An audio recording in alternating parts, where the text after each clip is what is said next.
Mirëmbrëma Nxira me Syqin. Sonte do të flasim për konfliktin që ndërmjet Iranit dhe Izraelit, ku tashmë me ndërhyrjen e Shteteve të Bashkuara të Amerikës, konflikti ka marrë përmasa që tashmë nuk dihet se ku do të shkojë.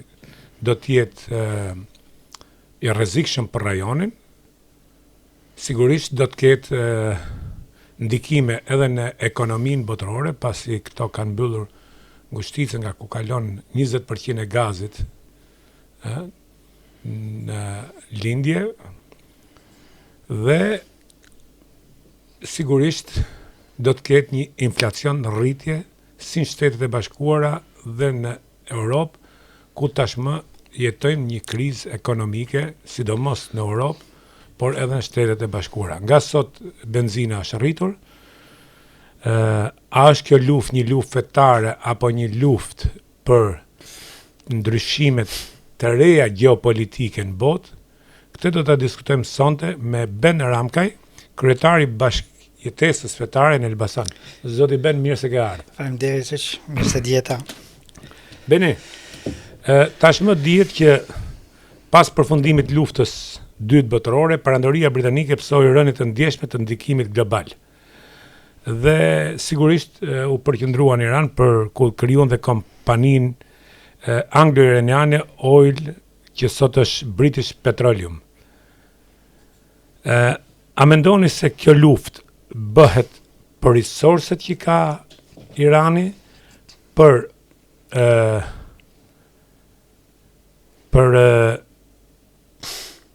influencën që ka Irani në rajon me vendet arabe, jo të gjitha, apo është një luftë fetare, apo është një luftë për të kontrolluar rrezikun e Iranit, pasi dihet që Irani është me Hamasin edhe ka subvencionuar Hamasin, që është një organizatë terroriste tashmë, ta themi këtë, dhe në anën tjetër ka dhe platformën e saj që thotë do ta zhdukim Izraelin nga faqja e dheut. Tashmë, si duhet veproj Izraeli, si duhet veproj bota në këto marrëdhënie dhe çfarë lufte është kjo? Faleminderit që të bëj një ndërhyrje të vockël për sa i përket ngushticës së Hormuzit që ju thatë, akoma nuk është mbyllur. Akoma nuk është mbyllur. Me një fjalë. Jo, nga lajmet ishte që është një propozim, pa akoma nuk është mbyllur, por ndoshta edhe mund të mbyllet. Për sa i përket konfliktit Iran-Izrael apo konfliktit të vazhdueshme të lindjes mesme që pas revolucionit të vitit 1979 në Iran, dhe pas krijimit të shtetit të Izraelit në 1947 në Izrael, pra një shtet i ri. Të dy këto subjekte shtetërore apo këto dy entitete të ndara në lindjen e mesme, nuk është se kanë një qasje, si ta themi, shumë funksionale për stabilitetin e rajonit dhe më gjërë. Qoftë të Izraeli si një shtet i ri krijuar në një territor tashmë të rrethuar tërësisht nga komshi arab, me disa luftra të ndodhura atje të 56-ës, 73-shit dhe ne i dim këto. Dhe të dy këto komponent, qoftë dhe Irani, i cili në kohën e Shahut ishte më i stabilizuar, pra në kohën e mbretit Shah. Më stabilizuar, por nuk kishte asnjë opozitë. Dhe ky ishte gabimi ndoshta që bëri Shahu, sepse më pas kur erdhi puna që ju shtrëngu puna, ishte i detyruar vetëm në opozitë pranonte klerigjin. Po, tani Irani, lindja në përgjithsisht ka një kulturë shtetëformimi ndryshe nga perëndimi. Pa diskutim. Dhe ka shtete që kanë monopartiake, po janë shtete të suksesshme, ka dhe shtete që kanë demokraci, po nuk e kanë suksesin e dur. Po gjithsesi lindja ka koncepte të tjera të mënyrës së organizimit së pushtetit.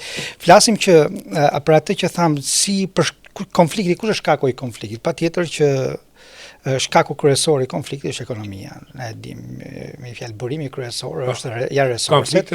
Kështu kanë qenë gjithkohën dhe kështu do të jenë deri në ditën e fundit, me fjalë deri ditën e gjykimit.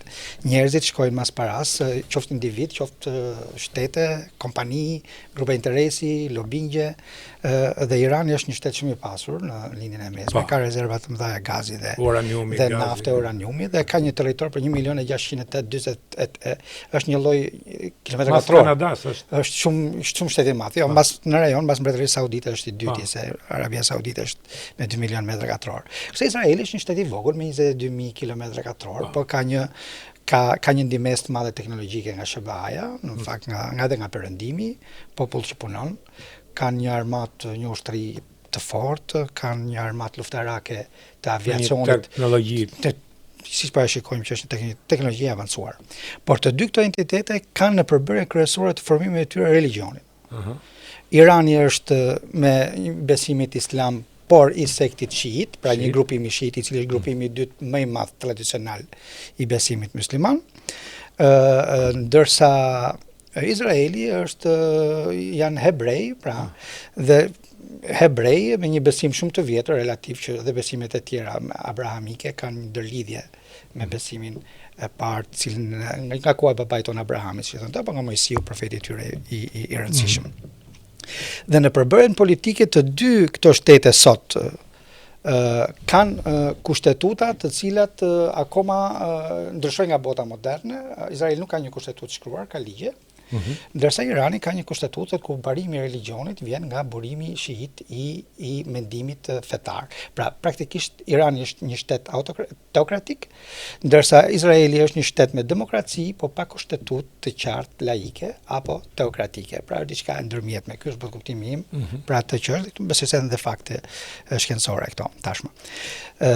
Realiteti politik tani në Izrael, ne kemi një qeveri e cila drejtohet nga një koalicion i djathtë fetar me Likudin me 33 deputet edhe me partitë fetare konservatore, të cilët nuk e njohin Palestinën, nuk e njohin autoritetin e kufive aktual të shtetit Izraelit, po duan një zgjerim të kufive natyral të atij shteti atje, të cilët bëjnë për pjesën ndërmuese të politikës së të djathtë të Izraelit. Në Iran ne kemi shumë pakica kombëtare dhe fetare të ndryshme. Kemi pakicën arabe, Ahwaz, kanë qenë një mbretëri e ndarë në kohët të mëparshme, kemi azerat që janë 20 milion, kemi kurdët dhe pra kemi shtete komplekse. Prandaj ky konflikt midis Iranit dhe Izraelit merr këtë përmasa në rajon, sepse të rajoni është i prekur qoftë edhe kulturalisht, është i prekur edhe politikisht, është i prekur edhe ekonomikisht, është i prekur në gjitha fazat. Kështu që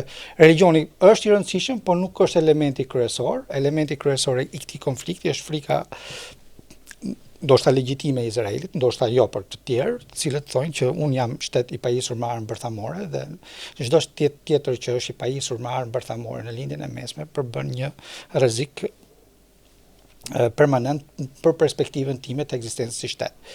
Dhe në doktrinën e Iranit, nuk si doktrinë politike flas, nuk flitet për azjesimin e shtetit Izraelit, është një retorik politike, në fakt, një retorik politike. Nuk e kanë doktrinë? Jo, ato nuk e kanë të doktrinë të shkruar, por e kanë retorik politike, një pjesë e rëndësishme e tyre, e mullave që drejtojnë atë shtet atje, dhe ato kanë dhe një problem tjetër influencë. Mirë, po kjo edhe nëse është politike, nuk është sankcionuar në kushtetutë, edhe si retorik e këtyre mullave është kërcënuese, apo aq më tepër një Izrael që është 10 milion edhe rrethohet nga Jam shumë dakord. Sa 100 ca milion arab. Nuk jam kundra, 300 ca milion. 300 ca milion arab. Por e njëjtën gjë edhe në Izrael, në këtë shtet vogël, ka një retorik azjesuese për palestinezët, nga një pjesë e politikës, jo nga gjithë. Jo, jam dakord, po është luftë për ekzistencë kjo punë. Këto e kanë kthyer në luftë për ekzistencë. Për mua është një debat i cili nuk ka gjetur sinë dhe pikurinë e durë të dialogut mes në fakt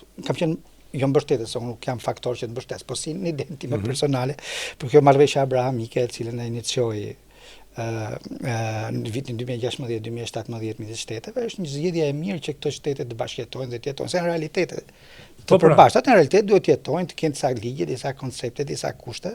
Unë kam qenë në Jeruzalem, mrena në Old City, jetojnë për bukuri, aty i ke muslimanët, aty i ke jahudit, aty i ke katolikët, Arabët janë 21% e shtetit Izraelit. Sot Arabët brenda, jo jashtë, brenda territorit të shtetit Izraelit. Brenda, pa West Bank e pa rripin e Gazës. Po janë qytetarë të Izraelit. Po edhe Arabët vishin nga West Bank edhe nga me një lloj vizje apo një lloj kontrolli, edhe nga Palestina vishin mrena në Izrael. gjithmonë ku funksionon bashkëtesa, pranimi i tjerit, respektimi i tjetrit. Gjithmonë kur ishin laikët ato që i drejtoshin politikat, kur ishte Shimon Perezi, Yasser Arafati, kishte luftë, po pishin edhe alkool, ulshin në tavolinë, bëshin një bisedë, edhe zgjidhshin disa gjëra. Sa kohë që kanë ardhur fanatik me koncepte eskatologjike. Dhe ky lloj fanatizmi Fanatizmi, po fetar, hebrejk është shumë i tmerrshëm, fanatizmi, konservatorizmi i tyre është ekstrem. Po edhe fanatizmi musliman është. Po pra edhe shiizmi, edhe neve. Jo i tmerrshëm. Po edhe ne. Po krimet e tyre janë monstruoze, unë nuk do të marr anë fetare. Nuk ka rëndësi. Po ato krimet e tyre, domethënë, unë nuk kam pa izraelit që të marrin pengje lufte, të presin kokat në kamera. Tash jemi dakord, lufta është luftë dhe ka ligje lufte. Unë jam shumë dakord. Krimet e islamikëve janë të tmerrshme. Unë jam shumë dakord që dhe unë nuk me këtë nuk përgjigjsoj gjithë muslimanët, absolutisht. Është edhe pa logjikë ti përgjigjsojmë gjithë sepse janë 2.3 miliardë. Dhe flasim që kur neve hyjmë në debat, unë jam i qytetëruar dhe ti je barbar. Patjetër që neve do fillojmë të krijojmë një lloj qasje.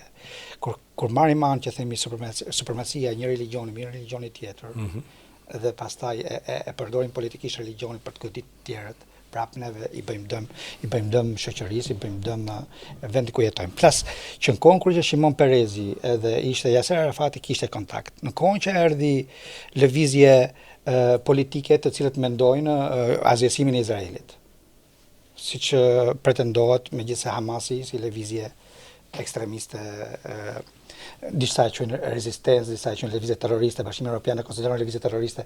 Tani nuk po flasun se nuk po e ndaj unë këtë punë, se Turqia që është aleati i NATO-s dhe e konsideron lëvizje. Një njeri që vret njerëz të pafajshëm, që shkon vend minën nëpër metro. Po nuk jam kundër. Lufta ka ligje. Lufta ka ligje. Po kush i vendos ligje? Është rendi ndërkombëtar që i vendos, nuk kemi neve.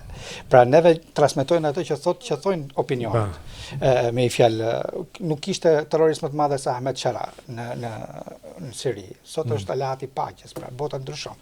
Trumpi thash burri mençur, burri ditur. Tani në këtë lloj spektri, kjo bota jonë e sotshme është botë lëvizse që lëviz. Po thelbi i konfliktit të Iranit dhe Izraelit është konflikt politik, nga një frikë që e ka Izraeli që e konsiderohet për to legjitime, cilën mund ndodhet edhe me shtete tjera.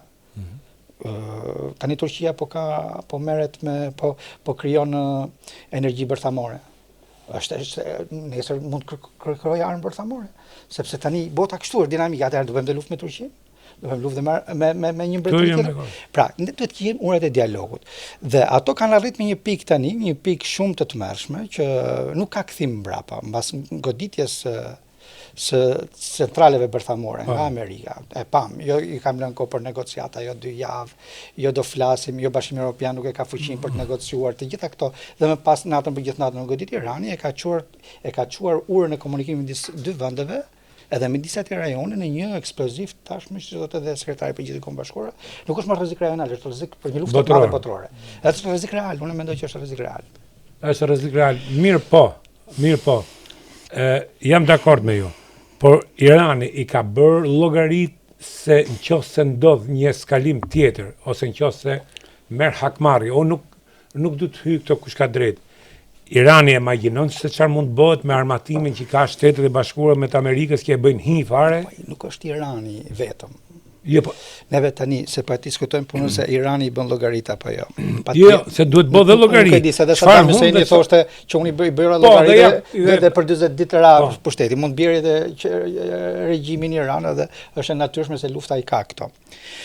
Nuk jam interesuar shumë për të kuptuar mënyrën se si mendojnë iranian persët që kanë një qytetërim të vjetër. Pa diskutim. Me fjalë kanë pjesë bizantine, pjesë përpara Bizantit, janë kanë një perandorit, kanë pasur perandorit të madhe.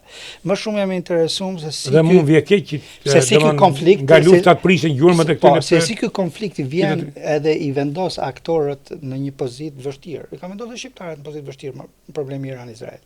Me mekun që kemi këtu, me opozitën iraniane. Po, ke drejt. Tani neve me fjalisht një vendim politik që është si shtet sovran, i përfaqësuar nga të 2 forcat politike kryesore të vendit.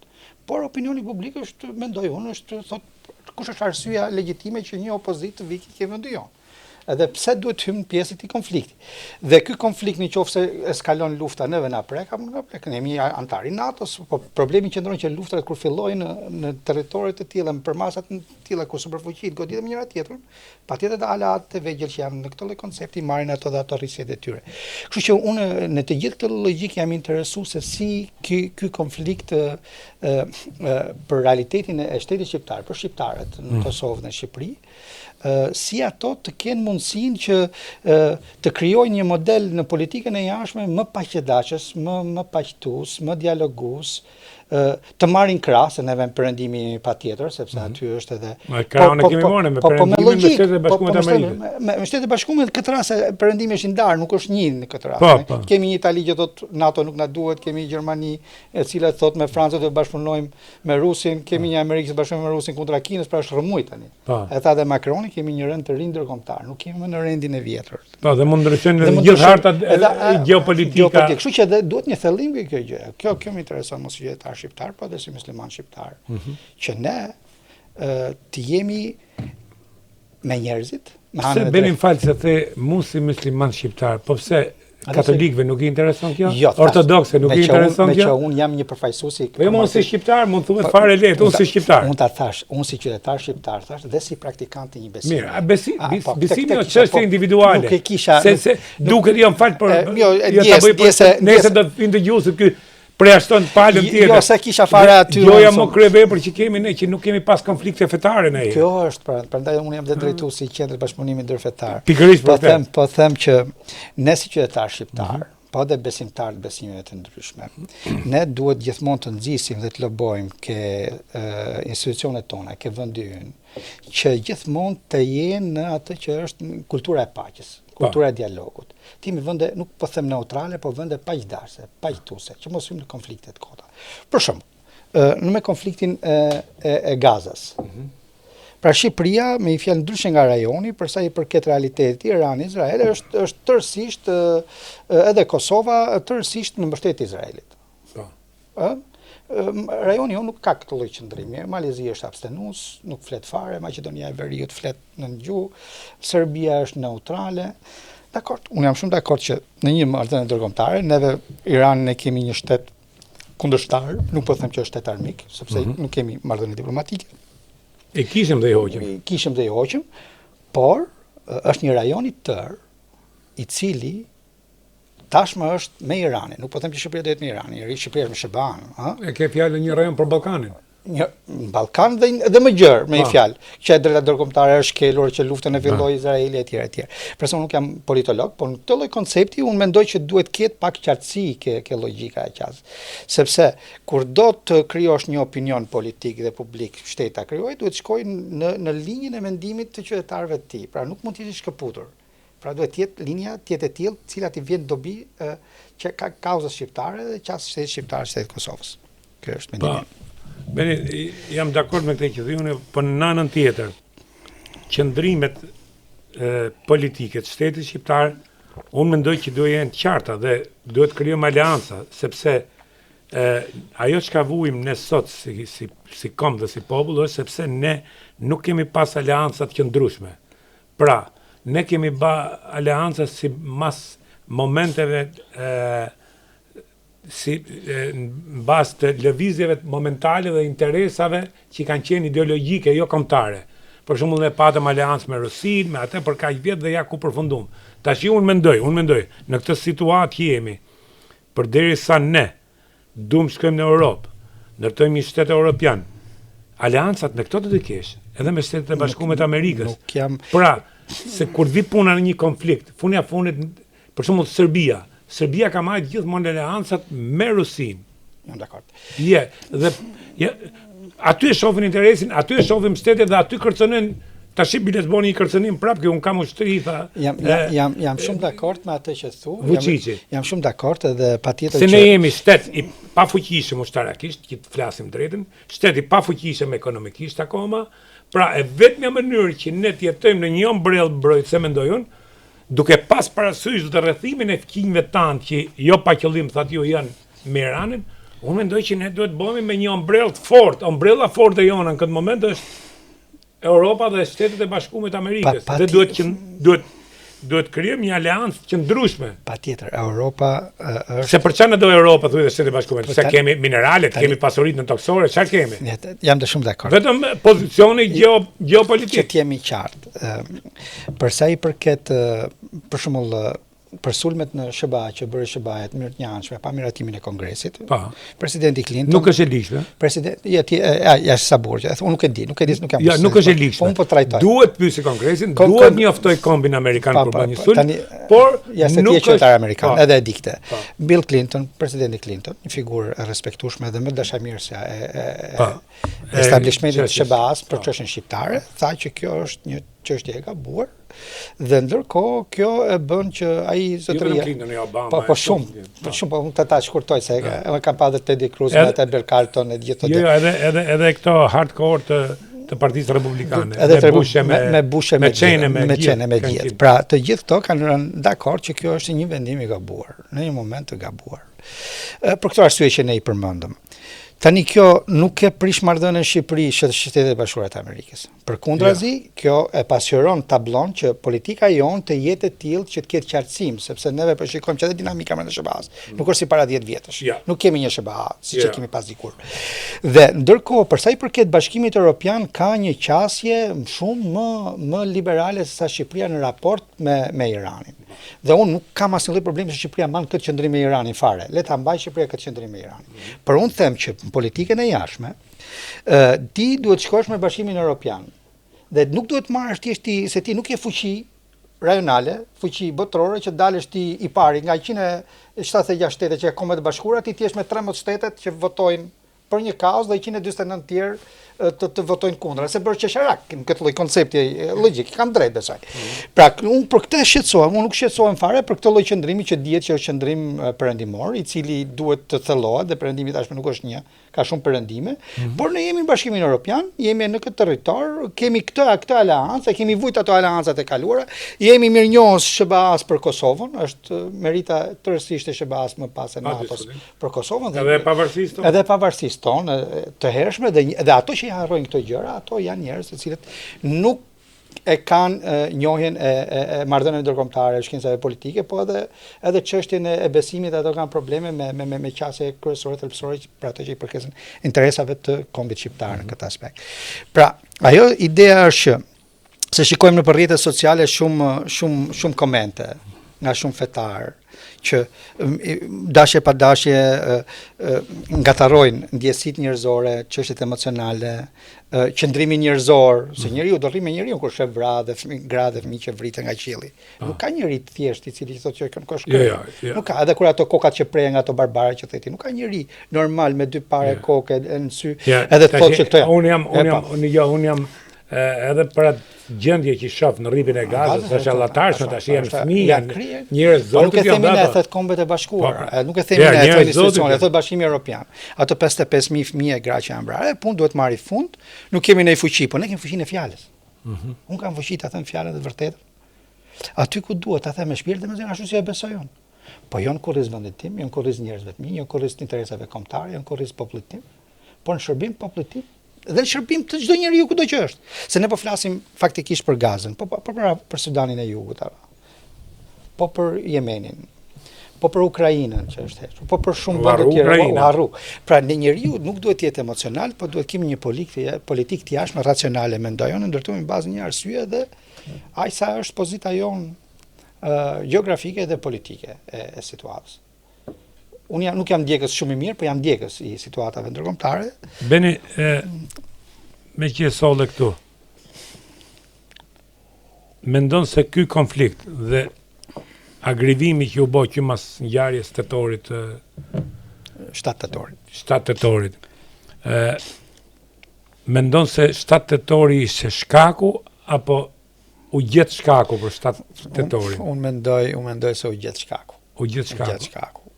Dhe mendoj që shtetet e forta me inteligjencë të fortë, me teknologji të fortë, din gjërat paraprakisht përpara se ndodhin. Po politika, për arsye të karrigës, për arsye personale, për qasje, i lejon disa gjëra për të arritur disa gjëra tjera më të mëdha. Nuk jam konspiracionist, po kjo është logjikë Kjo është politike. teori konspirative. Nuk jam konspiracionist, po nuk thash gjë. Që dështoj, Nuk thash që dështoj, inteligjenca më e fortë në botë, Musadi aty. Po mirë. Dështoja, por deshi dështonte nuk ajo është katastrofë se si. Unë nuk e di këtë, dështoja, deshi dështonte nuk e di. Po unë di që të them që ajo është shkaku i gjetë, sepse konflikti i tyre është shumë i hershëm. Grupet palestineze të cilët luftojnë për pavarësi nga Izraeli nuk është vetëm Hamas, janë 56 grupe. Kanë edhe OÇP-n të njohur ndërkombëtarisht deri për vit përpara marrëveshjes të Oslos, ishin një organizatë terroriste në tërësi, pastaj fituan çmimin Nobel për paqe. Dhe aty që nuk ka njeri me dy men kokë që nuk do thotë që duhet të ketë zgjidhje për dy shtete. Me fjalë duhet të jetë shteti i pavarur Palestinës me shtetin e Izraelit. Kjo është edhe kërkesa e Ligës Arabe, është edhe kërkesa e Konferencës Islamike. Është kërkesa e Shtetit Bashkuar me Clintonin. Kërkesa e Bashkimit Evropian. Kryeministri aktual nuk e pranon këtë gjë. Tani ai nuk e pranon këtë gjë. Kjo punë nuk mbaron për mua. Derisa nuk ka. Pse nuk e pranon? Po nuk e pranon sepse ky ka kundërshtime dhe mrena vetë Izraelit për të. Se ky është në aleancë me partitë ultra fetare të cilat kanë 31 deputet. Nuk ka mazhorancë demokracia izraelite. Nuk ka siç kanë qenë nga vitet 47 në 70 që e majta atje triumfonte në mënyrë sistematike, pra laikët e Palestinës. Izraelit fal. Ato qytetarë të cilët e kishin fen, po nuk e politizoshin fen për arsye. Po mirë, a mendon ky se një moment mund të kthehet dhe në bumerang gjithë kjo, domethënë? Po patjetër ato thonë vetë që kjo po rrezikon ekzistencën, po rrezikon qasjen, prandaj po hyn nga lufta në luftë, kur e thotë presidenti Clinton këtij tuhet një luftë që të kryeministër tani unë nuk kam çfarë shtoj kjo gjë.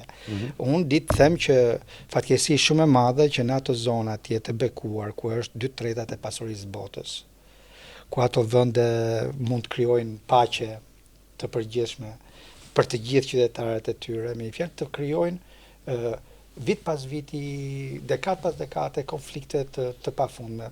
Dhe ky konfliktet krijojnë konflikte. Po, dhe ky sepse gjithë kjo masakra që po ndodhin tash ato fëmijë që kanë rënë të bëhen ato nuk të harrojnë kurrë. Po, patjetër, krijet një brez me urrëtie të tërshme.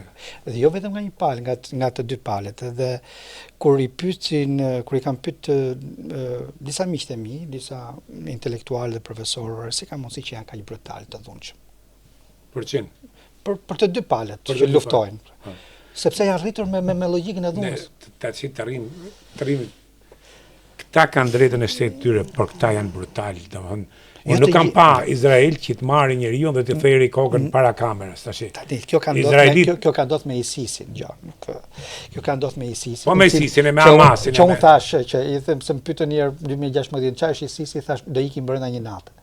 Pra, organizatë. Unë kam parimet e luftës. Organizatë. Jam dakord me ty. Shko merë me ushtri. Jam barbar. Po të vrasësh njerëz në tren, në autobus, domethënë njerëz pa fashëm. Barbar, me fjalë, ti je barbar. Barbari është. Barbari është edhe kur thotë, edhe kur trish ti gjush fëmijëve me bombë nga avionet i ke shpit flesh gjumë, edhe ta marrësh fëmijët ta djegësh gjallë. Një lloj barbarie është. Po këtë barbarinë e shikojmë, atë tjetër nuk e shohim dhe për këtë jemi më të ndjeshëm se sa kjo tjetra që unë thash.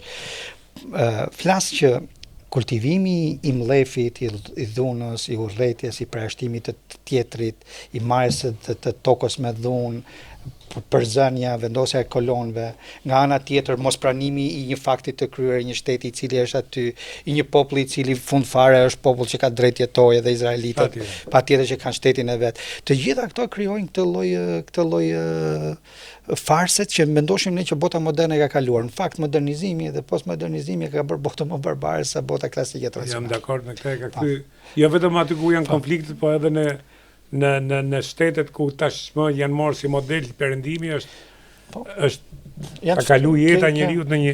Kjo është temë tjetër që mund të diskutojmë herë tjetër. Tash ti Beni, si mendon, ky është një konflikt paktën që nga 48 apo po them edhe më tej që kur kanë filluar zionistët e mos i hym historisë që me Mojsiun tash si mendon ti do shkojë ky konflikt? Unë mendoj që A do të eskalojë më tej, a do të kundërpërgjigjet Irani, nëse kundërpërgjigjet Irani do të kundërpërgjigjen Shtetet e Bashkuara të Amerikës që kanë një armatim që janë 100 vjet para gjithë botës. Domthonë e shuhin Iranin e bëjnë hi. Ne kemi dy zgjidhje në këtë lloj konflikti mendoj unë. Unë mendoj që është një marrëveshje e madhe midis superfuqive. Për territoret e reja mas 100 vjetësh, për i dimensionimin e rendit të ri botror. Që do të thotë ti Rusi nuk ka problem, merr edhe pak Ukrainën. Po. Kjo morë vesh iku Ukraina. Mund shkosh edhe në Moldavi, se tani aty afër. Po, kjo ta pranon. E pranon këtë si lloj.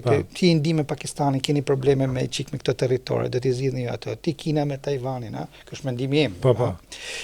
Amerika, po Irani nuk e du kështu se më prish punë, unë e du pak më ndryshe, Pra në këtë lloj aspekti ky Siria duhet iki Beshari sepse është në Rus duhet vinë një që është një entitet politik i cili nuk na ha probleme, pra e njeh Izraelin si shtet edhe ndërkohë nuk ka armatim të fortë që nuk na hapi probleme. Pra jemi drejt një ridimensionimi të ri global. O do shkojnë në një marrëveshje të gjerë që besoj që do shkojnë në një marrëveshje të gjerë, o do shkojnë në një konflikt luftarak të fortë që do të prodhoj konflikte të tjera. Se nuk është problemi se tani po bëhet luftë me Iranin, se Irani mund të ndahet në 2-3 shtete, mund të ndryshojë të jetë një shtet me territori që ka. Mundet, gjithçka është e mundur. Mund të vijë mbreti në problemi është edhe me zonën. Si prodhon ky konflikt ekonomik, politik, si influencon në atë zonë. Në nga i vatër të hapin vatrat të tjera, me zor po i mbyllin këto vatra.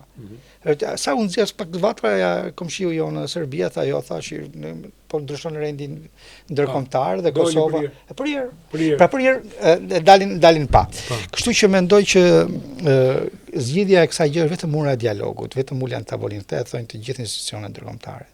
Dhe është hera e parë ndoshta që e ngjoj me zë dhe me figurë që Kombet e Bashkuara sekretari i përgjithshëm i thotë Shtetet e Bashkuara të Amerikës ti përcënon rrezikun global tashmë, jo rajonal.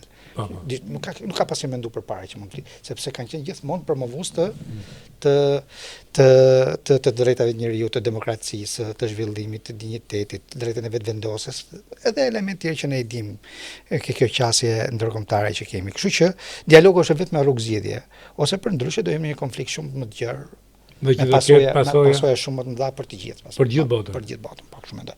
Për gjithë botën, kur flas për botën, tani nuk po them për Amerikën Latine, se tani po flas për aty ku janë resorset dhe ndahen resorset ekonomike që është bezdheu. Do të ketë impakt sigurisht, nuk po them që do të binë bombat në Amerikë apo në Europë, ndoshta edhe mund binë. Nuk e di. Në Europë ndoshta edhe mund binë. Por do të ketë impakt ekonomik, impakt të skajshëm, aleanca të reja, emigracioni, lëvizja.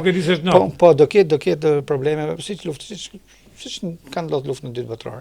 Pak Papa Francesco thotë që ne jemi një luftë botërore të pjesshme. Kur e ka thënë 2016 këtë gjë, un kam qesh, faktikisht është po ja që jemi në luftë, se ke sa vatra lufte. E vërteta që janë shumë lafë vatra luftet për hapura. Po problemi është që në këtë situatë që jemi aktualisht, mendon se nëse Amerika me Izraelin bashkë sigurisht, do ta përmbysin nga jashtë regjimin. A mendon se do t'i bëjmë më kompakt iranianët?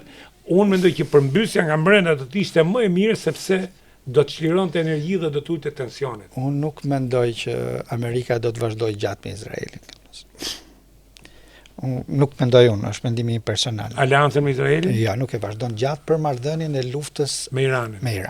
Unë besoj që ato do të ulen tavolinë, mendoj, ose parashikoj, që do ulen tavolinë, nuk do të ketë ndryshim sistemi në Iran.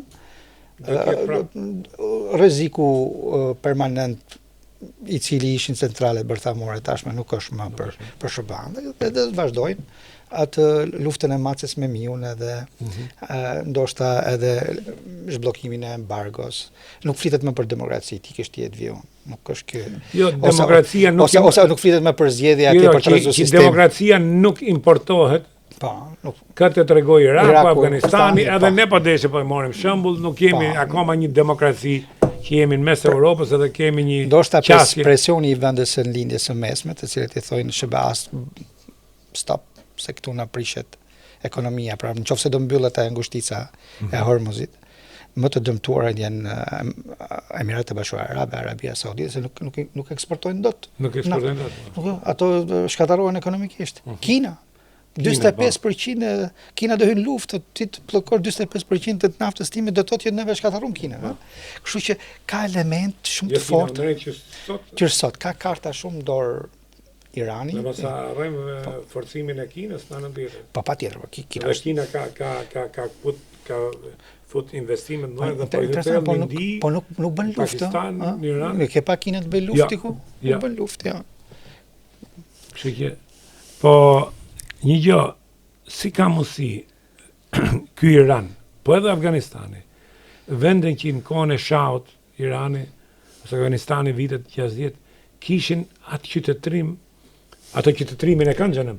Po kishin atë model perëndimor në mënyrën e jetesës, në kulturën e gjitha, si ka mundësi se tash unë nuk jam për të anatemu fet, po nuk mendoj që një fe e tillë, siç aplikohet atje. Nuk ka faj feja, është me kultura si aplikohet. Domethënë si mund vrasësh një grup se nuk ka vu perçe, si mund vrasësh një grup se i jep makinës. Shife. Është të mërshme. Shumë gjëra i marrim nga jashtë kur shkojmë e vizitojmë, s'kam qenë kurrë në Iran, po e di nga lindja. Kam vizituar shumë vende në lindje dhe shikoj kulturën e tyre të përditshme si është. Ideja është që rreziku më i madh edhe për mua si njëri që e njoh fenë, e njoh religionin edhe, është kur e merr doktrinën fetare dhe instrumentalizon për politik për të shtyp njerëzit. Feja ka ardhur për mëshirë për njerëzit. Ka ardhur mirësi për njerëzit.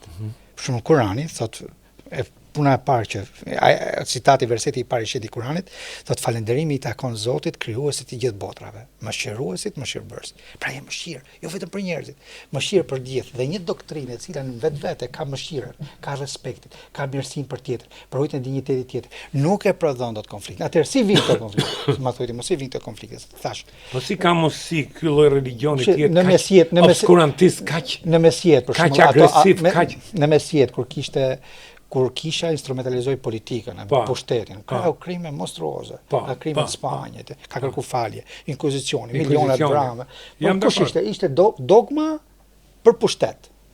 Pra e merr Zotin, hynorën dhe thu do ta vendos tu se unë du pushtet jam. Merr njeriu e vendos pushtetin. Në emër të njeriu të lufto për pushtetin. Në emër të Zotit nuk mund të dënosh tjerët, nuk mund të poshtrosh tjerët, nuk mund të vrasësh tjerët, nuk mund të shmontosh tjerët, nuk mund të intimidosh tjerët. Në emër të Zotit mund të bësh vetëm të mira. Sepse Zoti thot, citati i parë pra versionin kuranor është lexo thot në emrin e Zotit tënd bujar, pra leximi, dija, shkenca, zhvillimi, thellimi duhet të jenë për njeriu. E kemi të gjitha më shumë nga besim musliman edhe ti me origjinë muslimane. Pra në këtë lloj krishterët e kanë, hebraikët e kanë. Po kur vin tani? Po. Edhe në një moment caktuar ai thotë që unë do kem 10 kalamaj, 15 kalamaj dhe nuk e njoh shtetin, nuk e njoh sistemin, nuk e njoh modernitetin, nuk e njoh asnjë lloj drejtë dhe unë duhet të jetoj këtu sepse unë kam marrë për thamore, kam lobi me gjitha këto. Ai vjen e krijon edhe ai probleme të kësaj natyre. Pra, duhet të ndajmë kulturën nga religioni, duhet të ndajmë qasjen, se si mund të instrumentalizohet religioni në mënyrë politike, pse thashun që kur ishte Shimon Perezi dhe Yasser Arafati ishte më mirë lindja e mesme. Po, kanë gati të bë paqe. Ka qenë të bë paqe se pishin, unë nuk pi, që pini. Po e bëshin muhabet, kishe merr dhe je, pra nuk e fusin gjithmonë. Ne hoqin qafe shumë. Po, të dy ikën. Pra, në këtë lloj sensi fanatikët në emrin e fesë janë më të rrezikshëm se politikanët fanatikë. Se politikanët ai flet në emër të politikës, në njerëzore, kurse ai që flet në emër të fesë, në emër shenjtor është rrezikshëm po. Po a do ketë ndikim në Shqipëri gjithë kjo situatë mendo? Nuk ka ndonjë ndikim të drejtë për drejtë kjo situatë. Në Shqipëri mendoj unë tek ka një reagim qytetar për sa i përket qëndrimit të njëanshëm të Shqipërisë me Izraelin. Të njëanshëm, jo se s'duhet të qëndrosh me Izraelin, që ti kuptojmë, pra që do të thotë. Qëndro pa me kufi, sepse tani ti ke një shtet që është Turqia, cilën e ke aleat strategjik, që në 97-ën të shpëtoi kufit. Një vend i NATO-s që mbron kufit e Europës, që ka një qëndrim tërësisht ekstrem. Po tash ka filluar dhe Turqia tu. Po patjetër se tani politika i ka këto. Tani ti duhet të jesh balancues. Edhe në një konflikt që ke, për shembull, unë mendoj që komshit strategjik të shqiptarëve që ne duhet kemi marrëdhënie është Italia, Greku edhe Turku. Se me këto rrethohemi, këtu i kemi komi. Si politikisht, si doktrin kemi SHBA-n, si doktrin politike. Nuk e di sa SHBA-ja na kanë ne, po këto e kanë ke koka. E kanë këtu ke koka vetë, tani s'kemi çfarë të them, se gjithë politika flet këtu për SHBA-n më shumë se për SHBA-ja për SHBA-n, ti e di. Po nuk e di kush na kanë. Po nuk e di, na kanë as na kanë, se tani nuk e di, unë këtë nuk e di. Tani është lapsi, është i thash dikush ne jemi një marrëveshje e madhe, një laps larg. Një laps larg mund të bjerë firma gabim. Po është bon 25 për Rodan. Po mirë, këto ishin që kinun për Macedoni, rof çoku Macedon. Po më dhon 25 për Rodan, ku fitë erdhën anglisht Marina. Që u bën dan jalt edhe hikën ne. U bën demokrat tani pafundës. Po këto jemi më tem tjetër, ajo është shumë interesante. Po ne jemi, nuk është se kemi ndryshuar, është njëjti brez, njëjti mentalitet, njëjti koncept. Ne duam të jetojmë, ne kemi fatin e madh që baballarët e kombit themelun shtet, ndoshta se kemi dhe shtet. Duhet ta ruajmë. Është mirësia e madhe. Edhe se të krijuan Austro-Hungaria. Po shqyr Zotit, po ishin ca njerëz që po mirë, na ndihmoi Zoti, se kurdet nuk e kanë kët. Ja. Nuk e kanë. Neve e kemi shqyr Zotit, e kemi dhe kjo punë duhet zhvilluar dhe gjithmonë çdo diskurs mendoj unë teologjik. Çdo qendrim politik duhet të jetë në favor të qytetarëve të vendit. Kjo të jetë në favor që me të vërtetën dhe me të drejtën. Aty ku e kanë gabim, themi që këtu e keni gabim, se prapë shërbim qytetarëve po i bëjmë. Prandaj flas që në këtë lloj qasje ka një shqetësim qytetar në marrëdhënie me Izraelin, duhet të jetë një qendrim më i balancuar në konceptin e marrëdhënieve ndërkombëtare. Mendoj unë, se ndoshta nuk është shqetësim fare, po mendoj. Bene, megjithatë, jo për të justifikuar sulmet e Izraelit në Palestinë, por ta përsërit edhe pak përpara, si duhet pyesi njeriu, si duhet veprojë, nëse si puna e kapim individin, unë jam i rrethuar nga njerëz që duan me eliminoj. Po jo, nuk është vetë instinkti i ekzistencës që i ka bëu ato që është filozofia. Aq ta lërmum që kanë krijuar sigurim sepse është halli më thjesht. E di sa është regjimi ushtarak në Izrael 32 muaj, 3 vjet. Po. Për 24 muaj për gratë, 32 për burrat. Po. Unë shikoj, kam lexuar shumë libra, për filmat e Auschwitzit i kam parë. Kam lexuar romane për Auschwitzin, për qasën. Ato janë një komb i cili kanë pasoja të mëdha traumatike, se janë djeg të gjallë nga nazistët me fjalë me miliona. Po. Rreth 7 milion. Po, ato kur kanë marrë një tokë në sipërfaqe dhe u njohën ndërkombëtarisht për to është një dhuratë shumë e madhe. Dhe duhet jetojnë diku, duhet kenë dhe ato shtetin e tyre. Ato ikën aty ku ka dhënë kontribut aty, siç i ka dhënë Persia, siç i ka dhënë Arabia, siç i kanë dhënë me matematikën, me fizikën, me letërsinë, edhe këto kanë kontributet mëdha në fizikë, shkencë, psikologji, kapi të gjithë. Nuk dyshon njëri. Në ekonomi, në teologji, edhe komunizmi këto e kanë krijuar me Marxin. Gjithkohën kanë qenë njerëz të cilët janë sulmuar. Që nga koha e carit, me fjalë kanë jetuar në geto hebrejt, mos i shif pra kulturë. Ato kanë prodhuar, se thonë është populli i zgjedhë hebrejt, nuk janë populli i zgjedhë. Po nga stresi i madh, nga dhuna e madhe që kanë pas në kurriz. Kanë bietu dhe halli, siç thotë ai miku joni përbash, ka zgjidh halli. Halli më ka bërë. Halli po. Ai kanë zgjidh, ato kanë sjellë shkencëtar, dietar, intelektual. E kanë bota e Spinoza me shokë. Kur isha në Jeruzalem, ta mbyll këtë se ta artikuloj se mbylla. Pra në këtë aspekt ato janë rritur me traumën ne do ta shtypin. Edhe kur rritesh me këtë lloj traume ti bësh shumë i egër. Dhe kjo egërsia atyre sot i ka bërë pa lat ndërkombëtarisht. Nuk e ka pas menuar që Izraeli do dalë gjithë bota të protestojë nga linja e perëndim të dorë po. Jo, lat kanë ato, kanë Shtetet e Bashkuara, kanë Anglin, kanë shumë pak në krahasim me opinionin publik që ka pas përpara. Kanë aq shumë sa që ato dyja i mjaftojnë sa me. Po mirë, po të ecë me këtë logjikë dhe ne na mjaftojnë ato dyja, po ato dyja tani kanë dhe ato problemet e veta. Një shtet i vogël, shumë bamirës në lindjen e mesme, një me diplomaci shumë humanitare. Kuvajti edhe u pushtu nga Iraku, gjithë bota qëndroi me Kuvajti. Gjithë bota. Shkaku ishte diplomacia humanitare, pra kishin gjatë gjithë kohës se ato i jepnin njerëzve dhe në Kombet e Bashkuara, pra këto shtete që kishin pas këtë lloj kontributi, nga ky shteti qëndruan. Kur shef sot këtë shtetin e Izraelit, shef me 10 shtete. Tani ka gjë që shkon, se nuk ka mundësi që të ishte me liste. Prunë e Kombet e Bashkuara mendon se ka humbur roli i organizmave ndërkombëtar. Edhe OKB janë këtë rast. Po tani ato se nuk kanë rol kur ishte presidenti Macron rol detyrues se vendimarrës. Presidenti Macron kur ishte në Tiranë ke ky forum i investimeve mas summitit. Se ngjova vetë se isha aty, isha i ftuar ke ky summit ekonomik që ishte. Tha që rendi ndërkombëtar ka ndryshuar tani, unë nuk jam ekspert i rendit ndërkombëtar, po them që bota e krijoi Kombet e Bashkuara mbas një lufte. Tani një botë që ulet në tavolinë është më e mirë sa një botë që nuk ulet në tavolinë. Ha? Pa, gjithmonë. Si gjithmonë. Shqyqy që është. Se po s'qe do jetë më keq. Edhe kështu me dobësitë që ka, kupton apo jo? Ajo është, aty komunikohet, aty flitet, në Bashkimin Evropian aty komunikohet, aty flitet. Prandaj unionet janë mirë, unionet ku shtetet ulen bashkë. Edhe Unioni Ballkanik, po që ka qenë një dikur nuk e dinë atë kohë. S'ka gjë t'ulesh me shtetet, ulesh komunikosh atë flasësh. Nuk ka armiqt të përjetshëm.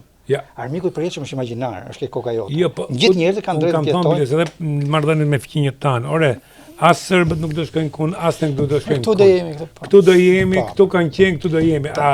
A ka mundësi të krijojmë marrëdhënie të mira se s'ke ku e çfarë? Tani budallëku dhe ignoranca prodhojnë gjithmonë konflikte. Budallëku dhe ignoranca janë nëna e çdo lloj problemi. Jo ke individet vetëm. Budallëku dhe ignoranca, po edhe lehtësia dhe interesi, edhe shumë se të mençurit, me fjalë ne kishim menuar që janë atje lart, po ato lart nuk janë shumë të mençur, po. Ato që drejtojnë ne po i shohim në diçka.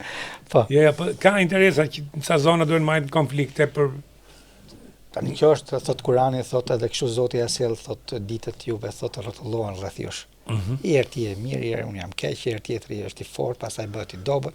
Ka qenë Perandoria Romake, nuk është më, kanë qenë mbretëri deri në shekullin 19 nuk janë, tani kemi Republika, mund të themi pra mbretëri. Ka shumë teori, dhe shumë analistë që thonë bota nuk mund të rrijë pa një konflikt. Dhe mas mbarimit luftës ftohtë, tashi do të përballej me një luftë fetare. A e beson këtë? Ato thonë luftë qytetërime, jo fetare. Është Fukuyama, Antiktoni, me fjalë. Luftë influencash. Do kemi një botë një polare apo botë bipolare. Dhe Beni fal të fusim patjetër. Të fusim një reklam. Okej, gati për një reklam, si gjithmonë kemi kantinën Duka që prodhon një nga verat më të mira, jo vetëm Shqipëri, por edhe në Ballkan, tashmë ka dalë edhe në Angli, shpejt pritet të shkojë deri në Amerikë. Plus kantina Duka nuk është vetëm një kantinë që prodhon verë, ka hap një restorant fantastik dhe ka gjithashtu gati bujtinat që do të mbarojnë së shpejti për shkut për pushu në fund javë apo qoftë dhe një javë për pushime në liqenin e bukur që gjendet rreth vrestave të kantinës Duka.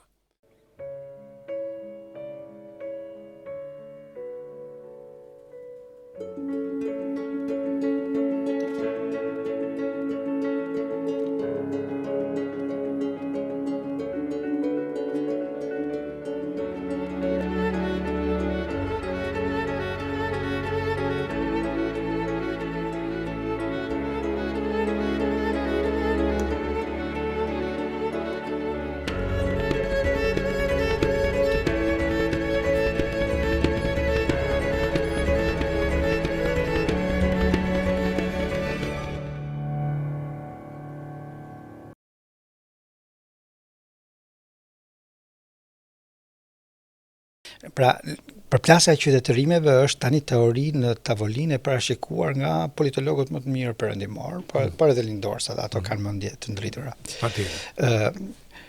Në thelbin e qytetërimeve janë dhe fetë dhe religionet. Neve bota mendon që ateizmi do të kishte një dominim në shoqëritë moderne. Vërtet ajo është, shoqëritë janë fetare, në Amerikë njerëzit janë bërë më fetar, ti e di, se sa kanë qenë.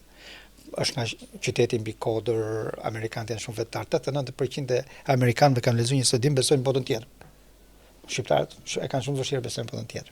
Po flasim lindjen e mesme. 89% nuk e di, po. Po do ta nis, është tek libri i pushtetshëm. Jesh mësues, shumë unë shoh se kam jetuar atje. Pa ti e di se ka sa shumë rrymë më shumë. Nuk religioni atje është më tepër çështje kulture për shembull, pse sa të rit don kishat janë bosh. Po. Të rit nuk shkojnë më në kisha, ke ca pleq, edhe është këtë rit është çështje kulture se mësojnë që në për shkollën e për kështu dhe i trashëgohet nga familja që festojnë Krishtin. Është diskurs politik shumë i theksuar. Po. Me fjalë, po nuk e përmend Biblën e pashtërimin atje nuk fiton. Pra, flasim që në lindjen e mesme është e njëjta gjë. Edhe në Izrael kanë ndodhur një ka qenë shoqëri laike, janë bërë shumë fetar. Në lindjen e mesme janë bërë akoma më fetar me këto revolucion, siç kanë ndodhur me revolucionin islamik iranian, për shembull, që ato janë sekte, janë grupim brenda një grupimi, nuk them sekt, por një grupimi i dytë më i madh mas sunive tradicional që janë besimi tradicional ortodoks në botën muslimane. Pra, tu e politizu fe, tu pas teori që utopike në thonjë za, që njerëzit mund të interpretojnë të vërtetën absolute tek njerëzit. Se e vërtetë absolute është fjala e Zotit, është dhe ti kur vete edhe këtë të vërtetë absolute më pas e fut në kontesa shtetërore, qasje, që është pjesë e formimit shtetëror tek ato. Po kur shkon edhe ti e politizon për arsye politike, për të denigruar kundërshtarët politik, për të denigruar opozitat e mendimit atje, për t'i zhdukur ato, atëherë ti ke prodhu një shoqëri përplasë. Dhe kjo ndodh në këto rajone. Ka dhe qytetrime të tjera që nuk e kanë fe në Kina, për shembull, përplaset me shëbahen për influenca ekonomike. Po kanë një kulturë shumë madhe. Japonezët nuk kanë një religion që përplasen për çështje religioni. Për religioni, po kanë një kulturë që përplasen me kinezët. Rusët tani rusët e kanë futur ortodoksinë si pjesë të rëndësishme të doktrinës. Me Dukinin, me këtë politologun. Ka një pikë shumë bukur bene, si e shpjegote që domethënë kjo lufta fetare, pse është kaq e ashpër pikërisht në këtë zonë, ku po bëjmë pjesë në lindjen e mesme, pranë vendet Iran, Irak. Dhe këto kanë konflikte dhe midis sekteve tyre shumë të ashpra. Tani lufta nëse se qytetrimi modern tani nuk ka nei shif Irlandën. Po. Në Anglinë, protestantët dhe katoliqët. Po se kanë mo, kara. Se bu bën një marrëveshje. Po pra kara, nuk po ishte e tmerrshme. Ka qenë të mërshme, po flasim. Në shithin e deri në vitin deri kur ishte marrëveshja e fundit, tani afër ka qenë. Deri në vitet 80 ka qenë shumë i madh. Shif në Spanjën me lëvizje separatiste që janë atje. Ka rënda atje. Pra ku ngrihet mirëqenia ekonomike? Ku ka mirëqenie ekonomike? Ku ka debat? Ku ka dialog? Që mund të quajmë demokracia, apo në një koncept tjetër, ku ka hapësirë që njerëzit ta thojnë fjalën e lirë dhe të vërtetë, përplasja minimizohet. Aty ku ekonomia populli varfërohet, ku ti shkon edhe i vesh një pushtet në emër të Zotit në mënyrë të padrejtë, dhe ti do resurse, aty luftohet, më shumë Irani edhe Izraeli shpenzojnë jashtëzakonisht shumë për armatime. Po jo vetëm Irani, edhe Iraku. Një pasuri e madhe e botës me Babiloninë e lashtë, me qytetrimin atje, avione pa fund, tanke pa fund, me çfarë do luftojnë këto me fjalë. Tash ti the një gjë bene që lufta bëhet e ashpër aty ku pse bëhet e ashpër lufta dhe brenda vetë feve, brenda vetë sekteve fetare. Sepse ku ka ekonomi të fortë dhe ku ka hapësira, liri dhe demokracie. Faleminderit shumë. Pra, pse këto vende të botës s'du të qikoj fare, që kanë pas një qytetrim mëdh, që i kanë dhënë botës vlerat jashtëzakonshme vendet arabe, që i kanë dhënë matematikën, fizikën, letërsinë, Siria me. Po nuk janë të gjitha ashtu. Po një minutë, pse këto vende që kanë pasuri të jashtëzakonshme nën-toksore, mbi-toksore, pse këto vende kanë ekonomi dobët dhe mungesë lirie dhe demokracie. Tani, pse? Pra, nuk kemi përse këto vende ngushtohen kështu, se këto ke drejti aty ku ka ngushtica, aty krijohet urrëtia. Aty ku ka varëvri, aty krijohet urrëtia. Jam dakord. Tani, nuk janë gjithë hapësira e lindjes së mesme është e gjerë. Po nëse flasim për Iran, Irak, Afganistan, Pakistan. Të quhen shtetet mas lumit i thonë, shtetet aziatike, që kështu kanë në terminologjinë e vjetër. Po ke shtete shumë të begata, ke Katarin, ke Kuvajtin, ke Arabinë Saudite, ke Jordanin, ke Emiratet Bashkuara Arabe, ke Jordanin.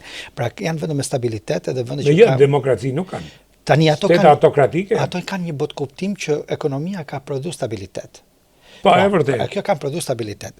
Dhe patjetër që nuk kanë konceptin perëndimor për mënyrën e shtetformimit. Pra ato tani po ti pyesësh kinezët sot, ato thonë neve jemi njerëzit më të dijshëm të botës, me teknologjinë më të zhvilluar, me ekonominë më rritje më zhvillim, por nuk kanë demokraci. Me parametrat që ka perëndimi që kemi ne. Sepse tani ne nuk duhet gjithmonë parametrat tonë t'ia vendosim të tjerëve, se kjo ka ndodhur edhe ky debati. Tani bota nuk ecën dot vetëm me një shikim. Pra, Në këtë sens, mendoj unë që vende si Irani, që kanë konflikte apo si Iraku, apo edhe si Afganistani, që kanë prodhu konflikte të brendshme, shkaku kryesor i tyre është se ato kanë qenë shtete të cilat kanë ardhur nga një varfëri e madhe ekstreme dhe në luftra të pandërprerë. Pra, shahu kur e la Iranin, e la shumë të korruptuar, të shkatërruar ekonomikisht e me gjitha. Këto erdhën dhe i dhanë një formim ndryshe Iran. Shahu e modernizoi, po ke drejt. Flasim për njerëzit, për mënyrën e formimit. Edhe jeta ishte shumë më e mirë në kohën e Shahut. Në Teheran, jo në një periferie, jo këte kanë qenë shumë të varfër. Teheran, elitat, ku jetojnë elitat. Tani Tirana nuk është si Kuksi tani, pa pas ndonjë problem se Kuksi tani është qyteti ynë. Po them si logjik ku rrin elitat. Pra, këto janë shtete militare. Pra ku shtetet militare nuk prodhojnë ekonomi, prodhojnë ushtri, prodhojnë imagjinat, prodhojnë bunkere. Po si Izraeli ka bëjë edhe militarizmin edhe ekonominë? Ja ta ndërpresë Amerika ndihmën në Izrael, çfarë do bëj Izraeli? Nuk bën dot gjë. Izraeli është një shtet shumë me teknologji shumë të zhvilluar, ka bekimin se ka një superfuqi shumë të madhe, e cila edhe Trumpi, president Trumpi tha, deri kur do ju japim juve, deri kur do ndihmojmë për ju. Deri kur.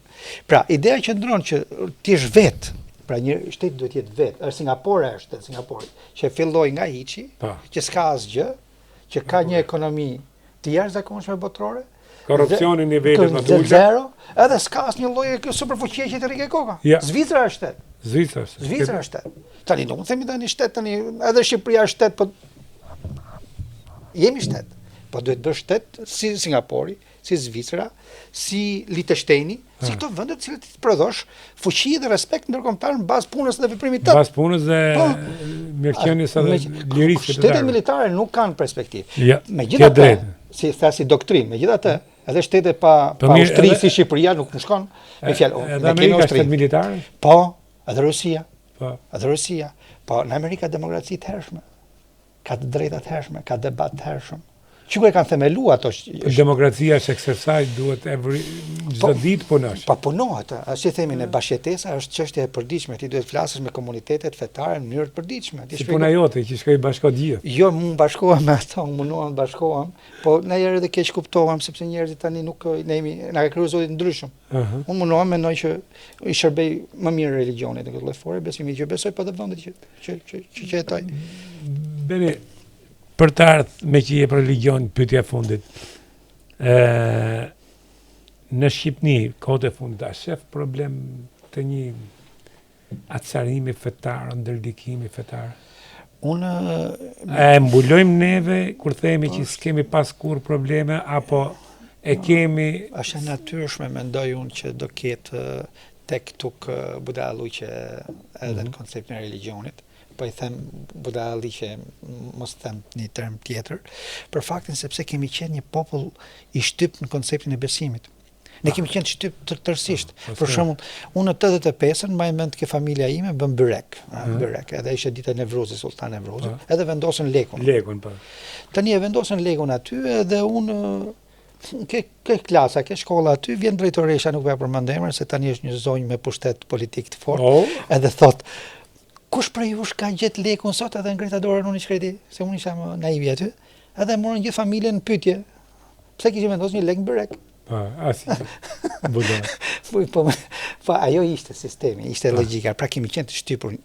Pa drejt liria e 3000 ca xhamia janë prishur, 1250 kisha ortodokse, me vlera të mëdhaja, qoftë edhe çepin xhamisë të kishës. Po kisha katolike. Ka 600 ca kisha katolike ose 800, 250 teqe. Kam statistikë. Po do, pra të gjitha këto. Jo, shemëm edhe kulturën duke shem këto, shem edhe trashëgiminë. Nuk e kuptojnë. Gjithmonë kemi thënë unë për shembull që komunikojnë ai. Shem kisha e Vaodes që ka qenë poshtë ku ka bë martesën Skënderbeu. Neve shqyr tani xhamia e Mret, e cila është 1492, tani nuk kishin fuqi ta investoshin vetë, investon shteti turk tani.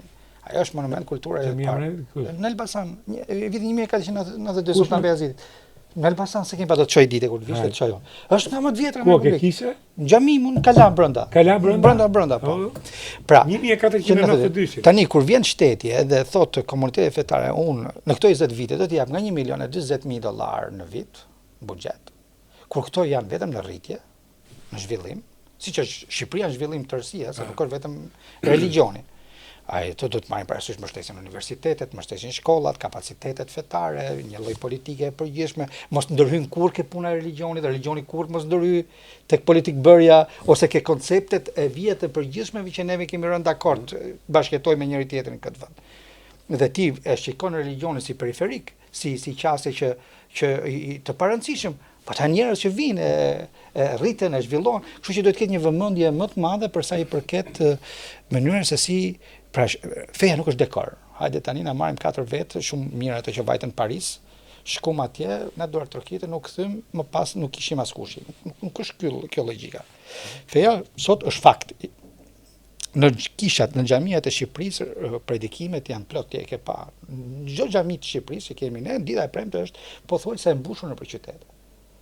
Pra do të thotë që kur rritet numri do të ketë edhe gabime, do të ketë edhe keq kuptime. Unë aty që shqetëson me komunitetin me besimtarët, komunitetin musliman, nuk po flas për institucionet, nuk po flas për shoqata, për organizata të cilat me një fjalë ushtrojnë aktivitetin fetar, por flas për individ që për çdo gjë që del që ndodh në një vend botën muslimane mallkojnë pafundë për rrjetet sociale. Po nuk është për feston mallkimi. Profeti ynë thotë që nuk ka marrë ke ju që të mallkoj, as shaj as të ofendoj, ka marrë për ju të jemi mëshirshëm. Pra mos jesh i ndjeshëm vetëm për një qasje, për ta parë botën vetëm me një këndvështrim. Duhet të jesh i ndjeshëm për gjithçka e cila i bën dobi. Bëni kapë pikë shumë interesante, që megjithëse sot ishte Irani tema, por kjo që the tash, mallkojmë njërin tjetrin. Po të shohësh në rrjetet sociale, jo vetëm për fen, por edhe pse unë s'bi dakord me ty, ka një urrëtie të madhe pa shkak. Nga se vjen kjo urrëtie ke shqiptarët? Pa shkak. Pa shkak. Ti di njëri që s'ka bëhen punë vet. Ka një mendim, mund ta ketë dhe të gabum. Ore më le të gaboj. Si thot edhe Bibla dhe Kurani, gjithë jemi të gabushëm. Mëkatarën këtë botë. Pra, nga vjen se ju thot mëshirë dhe normalisht ne nuk kemi empati si popull, me thon drejtën tash që jemi. Don qytetrimet janë zhvilluar nëpërmjet empatisë për të hyrë në dhimbjen e tjetrit. Nga se vjen kjo urrëtie pa shkak men?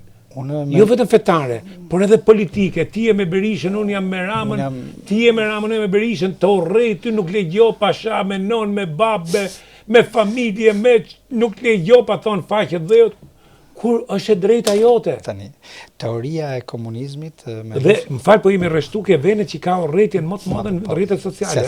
Se sakët. Neve kjo vjen si produkt i luftës klasave, të klasave që e kemi të famshëm. Nuk ka i mentalitet. Ai produkt që prodhoi. Edhe njëri suksesshëm bën biznes beni. Ai miku jon. Lufta e klasave në atë. O ti maskara, o ti qelpsir, o ti. Krijoi njeriu një hibrid, qytetarin e ri. Qytetari i ri tani është monstër. Tani qytetari i ri është me fjalë, me gjithë respektin për prindrit ton, e qasjen ton, po është ne vim nga ajo kulturë. Pra vim nga një kulturë shumë e dhunshme, shumë e tmerrshme. Neve edhe kalamajt ton kur duan nuk luajnë me zogun, po i gjujnë me llastiqe. E marrin masën e djegin, e ke vënë re di? Mos ma thujet. Po jo është vërtet se ti di se është merr. Është merr. Pra pse vjen kjo, se unë e kam diskutuar, kjo vjen nga kjo gjë që është e trashëguar, e cila do kohë. Edhe më thoshte ka bërë një hoxh një interpretim të jashtëzakonshëm të eksodit biblik.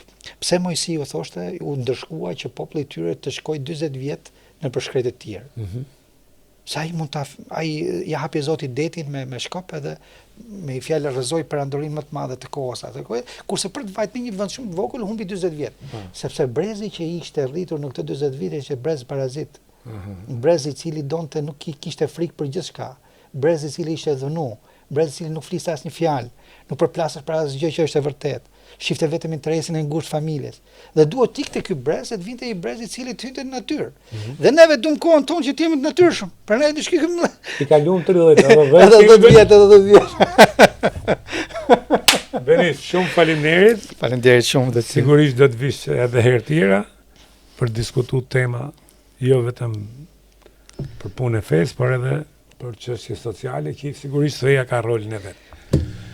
Kaq ishte për sonte dhe do shiheni me emisionin e ardhshëm.